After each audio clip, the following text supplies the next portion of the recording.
Hey there, and welcome to the Coaching Floors podcast. This is Dr. Jen, and each week we'll be doing interviews to inform our listeners about techniques to help children with complex communication needs discover their voice with AAC. Stay tuned. Welcome back. Today we are wrapping up our interview with Mary Monckton from Talk to Me Technologies as she gives us some ideas on supporting people with complex communication needs and their AAC devices. Do you have any tips for using a speech-generating device in tricky places? Should it go to the bathroom with the student, at the dinner table, at the park, the pool?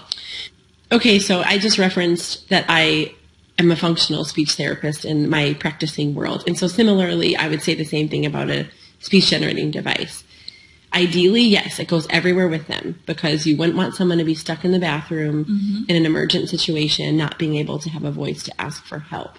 Simultaneously, you don't want to increase the chance of like a device getting dropped in a pond or a pool or wherever. And so I think if people use like their gut judgment and instinct, so maybe in the bathroom, certain kiddos can probably handle bringing it into the bathroom with them and have a designated place to put it, knowing that if something they need help. Other kiddos probably can't be left with their device near water and toilets and things, and I think that's okay.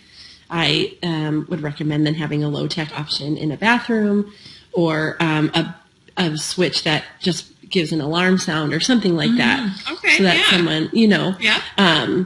But again, I think the people in that person's world will kind of know. And again, the device can be right outside the bathroom door, but I feel like most people would know if a certain 4-year-old could handle having it in there or not, And unfortunately, I don't know, depending on what their needs are, I don't know if adults can go in the bathroom with them or not. So like related to that example, if an adult is able to help them in the restroom, then of course the adult should bring it in and have it there if something's needed. And so you just kind of have to know what the situation is. Our, devices can be like water resistant, just like phones and things, but submerging them in water is never a good idea. No. So, if you're driving to the pool, certainly talk about the pool on the way. Have it in mom's bag in a waterproof, Ziploc or just a plastic bag or something in a beach bag away from the water in case they need it. But does it need to be right at the edge every time? Probably not. Just kind of that gut instinct judgment of what works. But I do tell people to bring it to the dinner table and lunch room. Because it offers, eating, especially in our culture, is super social. And it's really motivating for a lot of kiddos. And so if crackers get on the screen or a little bit of milk, it'll be okay. To clean it. Yeah, just clean it, like you would. Because all sorts of things get on devices, I hope that answers it. Yeah, you gave a lot of practical tips and things to consider, like having a specific location for it and privacy issues if someone is able to be in there or not, and things to consider. So yeah, those are all really good tips. What tools or resources are there to help prevent device abandonment? Oh boy. Tools or resources, I would say maintaining some sort of consistent therapy might be nice, especially during that first few months of having a device, just making sure everyone's working with an SLP or someone that is more familiar with it that can continue to kind of train them and make sure that they feel comfortable with it. Sometimes we have people that kind of start services, get their device, and then stop services. And so if I can advocate for them, I try to, whenever I get face-to-face time with families, to say, continue speech if you can for a few months, Or, again, we offer training. Our company offers training. If someone noticed, man, this kiddo hasn't had their device at school for however many weeks, they could call us. We could, say, hey, is everything going okay? Or, of course, teachers or SLPs or whoever on a school team can reach out to the family and just say, is there something going on that's inhibiting, it being at school? Would it be easier if we kept it at school? Again, that's not ideal because we want it to go everywhere and the child to have their voice everywhere. But if they're at school X amount of hours more than how they're using it at home, then having it at school, is okay. I think the biggest hurdle is people just being afraid to like break it or really get in it and learn about it. Mm-hmm. And in 2019, people are walking around staring at their screens, fortunately or unfortunately, all the time. So it's not that like socially surprising, I don't think. Mm-hmm. People are sitting in coffee shops with their computers and iPads and working remotely. And so I think having a device around isn't that strange anymore or surprising or socially unexpected. And so I think if people know that like you can't ruin anything, it's durable, it has a warranty.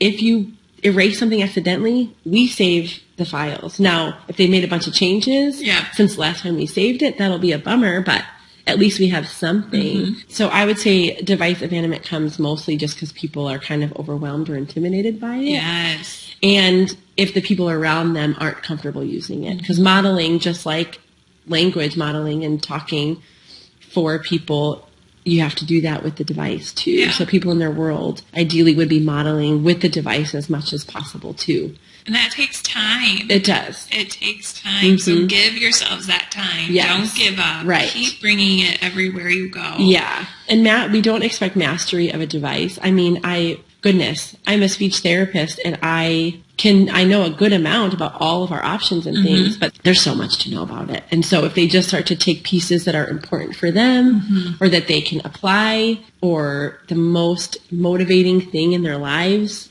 like start using it in those instances and then hopefully, start in one small area. Yeah, and then start to expand. Yeah. The other place that I see device abandonment, and you kind of touched on it earlier, is when someone does start discovering their vocal voice. Yes. And are intelligible. Pretty quickly we kind of stop bringing that device with us. But I really see a need to keep bringing the device around. Yes. What are your thoughts? I would agree. I mean, I would say whoever's in that person's world, take a step back and think, what kind of language are they producing with the device? So yeah, it's awesome that they might be able to say, I love you now verbally. Great. But are all their sentences 1 and 2 words? Whereas when they were using the device, they could get to really long sentences or program something in so it didn't take as much effort. And I would kind of think about comparing those two. And odds are, if they were a device user that's starting to get some intelligible speech back, that speech is still going to be at a different level than how they were using the device. And so I would say people can step back and take a look and compare those two. Yeah. Odds are the device, and like I said earlier, that incidental, just modeling and practice and motor planning with the device is a much different motor plan than talking. And talking is a really finite thing that people just take for granted, Yeah. And so accessing with the device is probably still going to be efficient, possibly more efficient than 1 to 2 word utterances that they've learned, along the way. And so I do agree that it should kind of still be on hand as much as possible until they're functioning at a way that is expected for their age, honestly, or skill set or ability. I totally agree. It's good when you say the things. Yeah. Awesome. Good. Okay, so if you could leave our listeners with one thought or strategy to implement that would help a child discover their voice with AAC, what would it be? Families know, and I know I've referenced this probably a few times in this interview, but what is like the biggest motivator for their kiddo? And so I would say try to find that biggest motivator, and that's what you use the device for. And then modeling. Like having people model around them is probably like a specific strategy that people should use. What do you mean by motivator? Yeah, I would say motivator, or usually a child's biggest motivator is the thing they get most frustrated about when they can't have it. Or if they don't have like a word for it. I don't know. From my observations, and behavior is communication. And so odds are if they could get the words for this thing that they love. And should it be the chocolate bar 8 times a day? No. But like find those consistent pieces throughout their day and either what we call, purposeful sabotage, but make sure they learn if I do this thing with the device and it's my voice asking for this thing and I get this thing. Because while we don't want the only language function that a child is using their device for is to be requesting, you want them to use it for commenting, asking questions, requesting, greeting people, saying, hey, yeah, and protesting. Yeah, I think that popped in my mind when you, with that question actually, because in one of our sets we have a something's wrong button, and I think that's really important. And I always point it out to families. I was like, they have to be able to protest and say, I don't like this, I don't want it, I'm in pain or something, you know.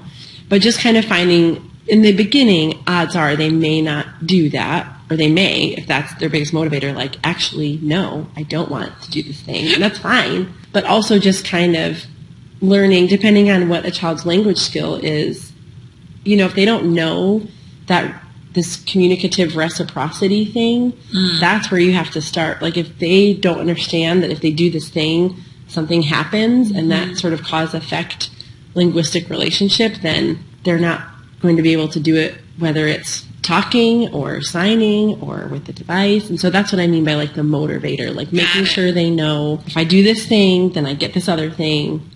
That's awesome, whether it's jumping on the trampoline or going for a walk or sitting in the bathtub for an hour. I don't care what it is, because for a while, to get them sort of on board, I feel like that's... Requesting is a good place to start. Nice. And then you talked about modeling as a strategy, and then I interrupted. I don't know what else you were going to say. No. Well, I would just say between kind of getting those real consistent, like I said, reciprocity things happening, and then just seeing siblings are usually real motivators to model with kiddos. We actually put a great video up on our Facebook page during May is Better Speech and Hearing Month of a little girl whose brother was like, what do you want to have? You know, and he's just pushing the buttons. And modeling doesn't mean that you have to build an exact sentence. And it doesn't mean that the child has to say a big, long sentence. But just starting to push buttons while you all are talking as much as you can, depending on how familiar you've become with the device, and having it just sort of be a part of whatever daily routine can be nice. So I keep the expectations at a manageable level, you know. Does that make sense? Yes. Well, thank you, Mary, for joining me today. I really appreciate talking with you. It's great. If you could, subscribe to the podcast so you get notified when new episodes are released, and check out Coaching Flores on Facebook and coachingflores.com for downloads. I hope you heard something that inspires you. I'll see you next week.